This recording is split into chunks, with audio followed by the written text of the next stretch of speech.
자, 지금 이 시각 국회에도 분주하게 돌아가고 있는데요. 조금 전에 다시 한번 전해드리면 국회 사무처가 내일 본회의는 오후 4시에 개의될 예정이다라고 알려왔습니다. 왜 오후 4시인지 지금 이분 연결해서 그것도 좀 파악을 해보도록 하겠습니다. 민주당 박수현 의원이 국회에 로텐도홀에서 연결돼 있습니다. 박 의원님 나와 계시죠? 네, 안녕하십니까. 박수현입니다. 네, 조금 전 속보라서 저희도 좀 이유를 좀 확인하고 싶은데요. 네. 당초 알려진 오후 5시가 아니라 내일 본회의가 오후 4시로 1시간 당겨졌네요. 혹시 왜 그런지 뭐 파악되십니까?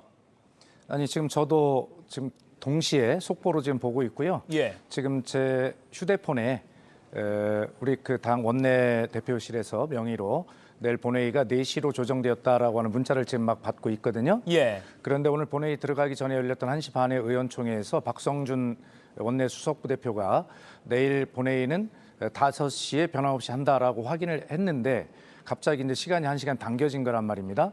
그런데 아마 국민의힘에서는 조금 일찍 그 본회의를 열자라는 주장을 했었던 것 같아요. 예. 그런데 이제 민주당에서 5시에 예정대로 하자라고 주장을 했던 것 같은데 그런 어떤 시간 차이 사이 속에서 아마 추가 협상을 통해서 아마 서로 조금씩 양보하는 그런 시간으로 정해진 것 같은데 예. 서로 각 당의 뭐 이유는 있겠죠. 그러나 조금 전에 앵커께서 말씀하셨던 조국 전 의원의 비례대표 승계 문제 때문은 아닌 것 같고 그 문제는 오늘 이미 마무리가 되어서 그 비례대표 승계 의원이 선서를 했거든요. 잠시 전에. 하여튼 뭐 양 당이 주장하는 시간 사이에 뭐 타협점이 조금씩 양보해서 된 것인데 그 이유는 모르겠습니다. 예, 조금 전 저희 취재 기자 통해서는 표결 시간도 오후 4시로 변경됐다라고 하는데 뭐 이거는 1시간 앞당겨진 것은 이후에 어쨌든 이렇게 국민 여러분께서도 1시간 앞당겨졌다라고 일단은 인지하고 계시면 되겠습니다. 그리고 조금 전에 또 권성동 국민의힘 신임 원내대표가 어제 대국민 담화 내용과 좀 유사한 내용들을 기자간담회를 통해 밝혔습니다. 국회가 총리와 강요 탄핵하는 등 행정부를 마비시키고 있다라고 발언했고 또 민주당이 국민의힘 전체를 내란 공범으로 몰아간다라고도 주장을 했습니다. 지금 권성동 원내대표 체제의 국민의힘 이런 인식을 공유하는 상황, 민주당 의원으로서 좀 어떻게 진단하십니까?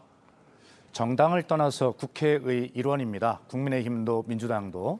이 문제는 대통령이 위헌 위법적인 어떤 권한 행사를 통해서 삼권 분립의 한 축인 국회의 헌법에 의해서 설립된 헌법기관인 국회의 권능을 무력화하기 위한 그런 시도 아니었습니까? 그래서 이 문제는 정당 간의 문제가 아니라 결과적으로 이 민주주의 한 축이 무너지는 이 국회를 무력화한 이 문제이기 때문에 국민의힘도 국회의 구성원인 한 사람이고 또 권성동 원내대표는 바로 그러한 국민의힘의 의원들의 대표 아닙니까? 그렇게 대통령이 편이 되어서 움직일 때가 아니다. 지금 이 문제의 본질은 바로 민주주의 한 축을 무너뜨리려고 한 문제였기 때문에 매우 부적절한 그런 처사다 하는 말씀을 드리고 싶습니다. 예, 여야를 떠나서 정쟁을 떠나서 내일은 법과 원칙대로 생각해야 된다는 취지로 말씀을 해주셨습니다. 자, 그리고요 또 권 원내대표가 내일 의총에서 탄핵안 당론을 최종 결정하겠다고 일단 말을 했습니다. 그러면 이건 뭐 지난주 토요일처럼 국민의힘 의원들이 표결 직전에 모두 본회의장을 빠져나가는 그런 상황도 또 벌어질 수 있다라고 예상해야 되는 건가요? 뭐 당론이 유지된다면 당연히 그런 방법을 쓰겠죠. 그러나 이미 당론이 의미가 없어진 것이요. 현재까지 한 7명 정도의 국민의힘 국회의원들이 내일 현재까지 유지되고 있는 부결 당론과 달리 찬성 투표를 하겠다니 밝히고 있지 않습니까? 이제 당론이라는 것이 의미가 없어졌습니다. 예. 그렇기 때문에 헌법기관인 국회의원들을 존중하고 지금 삼권 분립의 한 축인 입법부를 무너뜨리려고 했던 이 무도한 상황에 대해서 국민의힘 의원들 각자에게 자유투표를 하도록 하는 것이 정말 맞는 일이다라는 생각을 하고 있고 내일 아마 그런 국민의힘 의원들이 그런 자유투표에 대한 그 강한 요구를 하는 의견들이 많이 분출될 것이다. 저는 그렇게 예상하고 있습니다. 예, 그렇다면 내일 찬성으로 그렇게 기울 것이다라고도 보시는 겁니까? 즉 8표 이상 국민의힘에서 나올 것이다라고 보십니까? 지금 대체로 이제 개별적으로 접촉하는 국민의힘 의원님들 말씀은 탄핵 가결에 찬성하는 의견이 상당수 꽤 많다. 심지어는 정확하게 제가 들은 표현은 이렇습니다. 지금 이 상황에서 탄핵 가결에 찬성하지 않는 의원이 없다. 또는 절반 이상이 찬성하고 있다. 이렇게 이야기하는 소리를 오늘도 제가 들었거든요.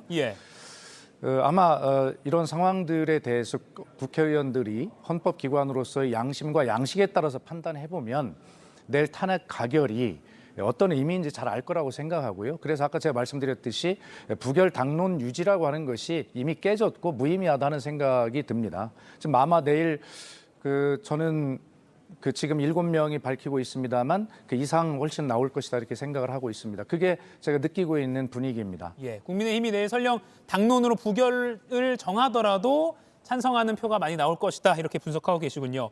자, 네, 그리고 이 그렇습니다. 부분을 좀 짚어보겠습니다. 워낙 많은 속보들이 쏟아지고 있어서 근데 오늘 아침에 신문에서 보도된 내용 보면요.